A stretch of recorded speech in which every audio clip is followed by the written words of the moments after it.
ফিলিপাইনের মধ্যাঞ্চলে শক্তিশালী ভূমিকম্পে কেঁপে উঠেছে সেবু দ্বীপ। রিক্টার স্কেলে ভূমিকম্পটির মাত্রা ছিল 6.9। এতে দ্বীপটির বিভিন্ন এলাকায় বহু ভবন ধসে পড়েছে। মৃতের সংখ্যা বেড়ে দাঁড়িয়েছে 69 জনে। এতে শতাধিক মানুষ আহত হয়েছেন। হতাহতের সংখ্যা আরও বাড়তে পারে বলে আশঙ্কা করা হচ্ছে। বিস্তারিত থাকছে ডেস্ক রিপোর্টে। ফিলিপাইনের মধ্যাঞ্চলে শক্তিশালী ভূমিকম্পে কেঁপে উঠেছে সেবু দ্বীপ। রিক্টার স্কেলে ভূমিকম্পটির মাত্রা ছিল 6.9। এতে দ্বীপটির বিভিন্ন এলাকায় বহু ভবন ধসে পড়েছে। মৃতের সংখ্যা বেড়ে দাঁড়িয়েছে 69 জনে। এতে শতাধিক মানুষ আহত হয়েছেন।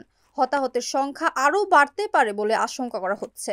এর আগে মঙ্গলবার 30 সেপ্টেম্বর স্থানীয় সময় রাত 10টার কিছু আগে সেবু প্রদেশের বোগো শহরের উপকূলে ভূমিকম্পটি আঘাত হানে। এতে বিদ্যুৎ বিভ্রাট দেখা যায় এবং বেশ কিছু ভবন ধসে পড়ে।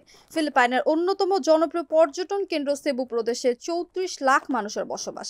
দেশটির দ্বিতীয় ব্যস্ততম বিমানবন্দর ম্যাকটান সেবু আন্তর্জাতিক বিমানবন্দর সচল থাকলেও উত্তর সেবুতে সবচেয়ে বেশি ক্ষয়ক্ষতি হয়েছে। এর মধ্যে সান রেমিজিও এলাকাকে দুর্যোগ প্রবণ এলাকা ঘোষণা করা হয়েছে। সান রেমিজিওর ভাইস মেয়র আলফি রেইনেস খাদ্য ও পানীয় জলের পাশাপাশি উদ্ধার কাজে সহায়তার জন্য ভারী যন্ত্রপাতির আবেদন জানিয়েছেন। তিনি স্থানীয় গণমাধ্যম ডিজিএমএম রেডিওকে বলেন, অবিরাম বৃষ্টির কারণে উদ্ধার কাজে বিঘ্ন ঘটছে। বিদ্যুৎ নেই আর পানির লাইন ক্ষতিগ্রস্ত হওয়ায় উত্তরাঞ্চলে পানির তীব্র সংকট দেখা দিয়েছে। Kamruzzaman Kamrul, NAN TV news desk.